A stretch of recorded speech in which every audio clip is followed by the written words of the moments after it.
Good afternoon and welcome to the Vibrantly Healthy Mom Show. I am so glad to have you here with me today. Today we're going to be talking about the 2 overlooked steps needed to achieve your goals. My name is Laura Bostrom, and like I said, I'm glad to have you join me today. Whether you're here live or listening to the recording, it's great to have you here. I'd love to have you comment below and let me know where you're tuning in from and maybe what your weather's like. It seems like there's a lot of strange weather going on here and there in different places. So what is it like where you're at today? Today, where I live, it is kind of cloudy. Generally, it's a little bit warmer where I live today. It's in the 50s, but it feels freezing cold to me, hence the flannel shirt. So let's talk about today's topic, the 2 overlooked steps needed to achieve your goals. So when you do any searching online about goal setting, you will find all kinds of amazing tips and tricks to help you reach your goals. There's a lot of great information out there, and I've learned a ton myself from all of that. But here's the thing, I think that there's a couple steps that get overlooked in many of those places that you look this topic up. And I had a little experience this last weekend that was kind of funny that reminded me of these couple of important steps and things that I have found to actually work very well for me when I have been seeking to achieve different goals. And it went like this. This weekend, my mom stopped by our house. It was a surprise just visit.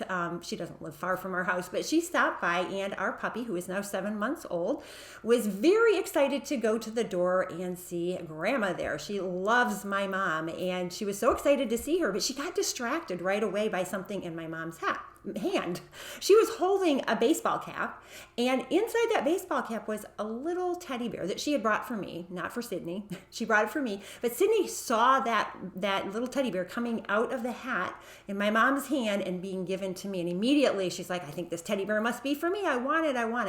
And it really isn't an appropriate item to give her, so I set it up on my desk in the kitchen. My mom and I went and sat down to just have a visit with one another, and the entire time Sydney was watching that hat that my mom was still holding. She did not want to take her eyes off from that hat. I think she thought it was like this magic hat that was going to produce a teddy bear for her too, or something good.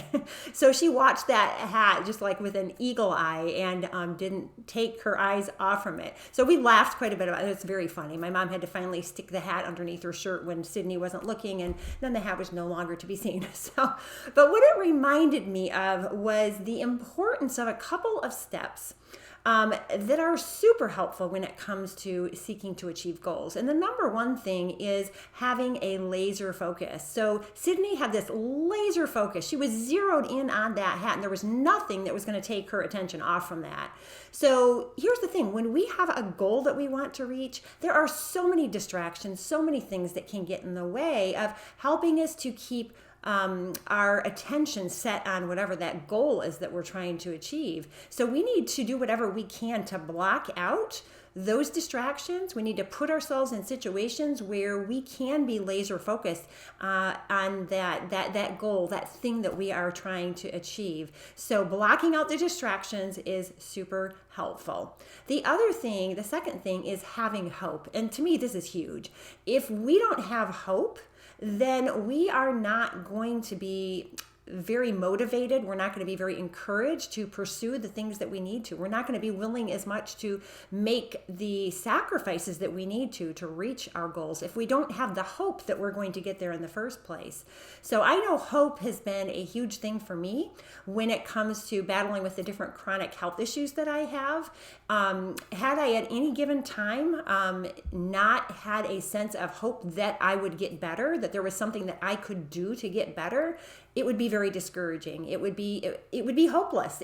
I would feel like giving up. I would not have that drive and motivation to continue on. So don't forget to keep your focus very lasered in on what it is that you want to achieve in your life, whatever change you might want to accomplish, whatever goals you're setting for yourselves, be laser focused, cut out the distractions that could take you away from that, and then have hope. Make sure that you are being hopeful and expecting that there will be change, expecting that you will get to that place that you want to. So, what is it that you're wanting to achieve in your life?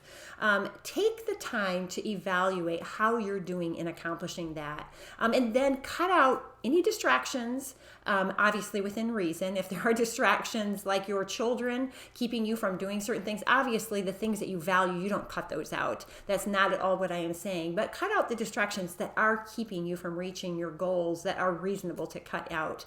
And then add the expectation and the desire for it to happen. And with that, you are going to give yourself you're going to be bringing on the attention and the hope that you need to take you to the finish line and reaching the goals that you've set out to. So I wish you well as you seek to accomplish different things in your life. And don't forget to have that laser focus and hope. I'll talk to you later. Bye-bye.